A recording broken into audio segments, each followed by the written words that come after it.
Saebom even said she's already picked out her wedding venue and tried on dresses even without her having a partner. Hi guys, this is a continuation of my real-time reaction to Divorced Single Season 5 Episode 4. I record my reactions and thoughts as I watch, but editing takes a while, so it might take some time for the uploads. Thanks for patiently waiting. Let's call this part 2. If you guys haven't seen part 1, the link will be in the description box. First, like this video, comment and share your thoughts. Don't forget to subscribe. In the men's room, Jongkyu said he has no changes at all and that none of the information revealed is a big problem to him. Then he asks Guan if he had any changes as well, and Guan responded that there were no major changes. It seems Guan felt that Jongkyu was ready for battle because he mentioned that it seems Jongkyu came there prepared and ready to accept anything. Jongkyu just shrugged it off, saying that he just doesn't see any of it as a big deal. That calm confidence is probably why Guan and Seya are so drawn to him. He seems so confident and grounded in his stance and feelings. Ladies like men with steady vibe that makes them feel secure.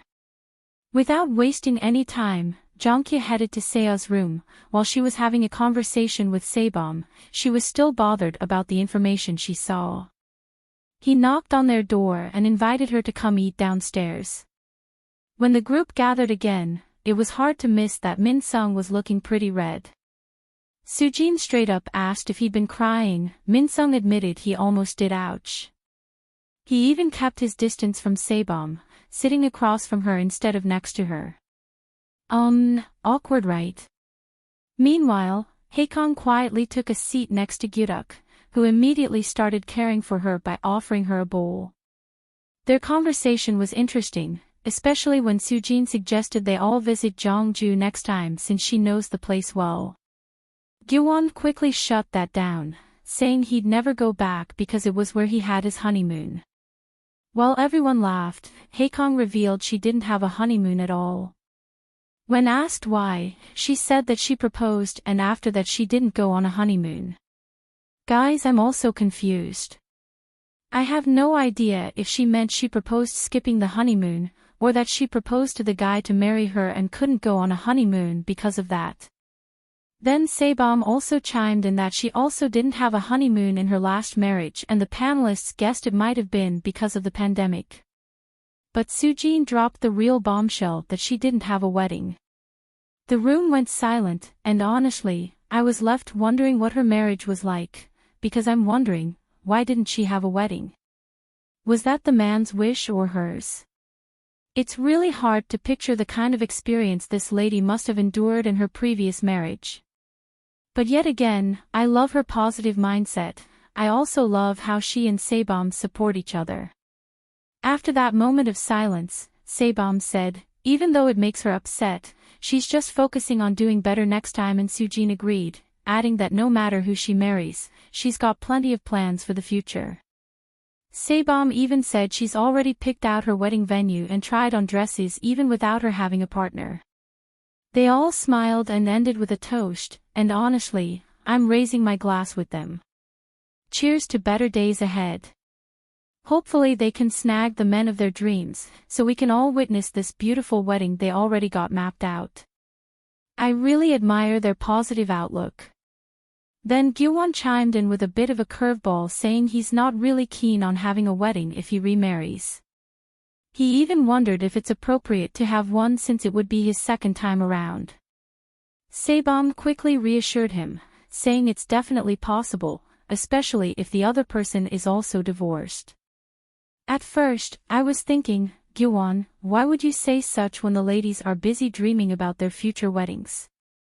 But he later explained that being on this show makes it easier to talk about remarrying since they're all in the same boat. They all agreed that they're hoping for a happy ending. Haekyung then brought up a crucial point. They all needed a way to have serious conversations with the people they're interested in, which has been a bit of a challenge. Gyuwon agreed, saying he had planned to spend at least 5 minutes with each lady before the show started, but it turned out to be impossible. Saebom echoed his sentiment, admitting that she thought it would be easier when she watched the show on TV. But now that she's here, it's tough. She feels like her trying to connect with someone she's interested in might stir up some drama. Meanwhile, Seya was just sitting there, chilling, munching on her pork belly without any worries. Looking like no drama here, my man and I are doing just fine, thank you very much. But I like the advice Min Sung gave to them. He said no one would misunderstand Haekyang if she decides to chat with anyone, that she just lacked courage. He advised that she just needed to be courageous. Sebom agreed, saying they all needed to be courageous. Right after that pep talk, Guan finally summoned the courage to ask Seya and Sebom for a chat. Sebom suggested they talk right then, so they moved to a quieter spot under the stairs. Sebom wanted to know why Guan chose the golf date. Was it just a hobby for him? He explained that since she was the first person he chatted with during their one-on-one drink date, he felt comfortable with her then and thought they'd be at ease with each other again. That's why he picked golf. Then Sebom, being refreshingly honest, confessed that she thought Guan was only interested in Seya and that he picked the golf date because he had no other choice and just happened to like golf.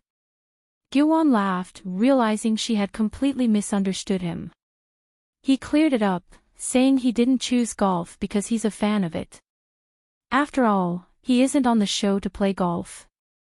Then she told him that she really thought he had no interest in her.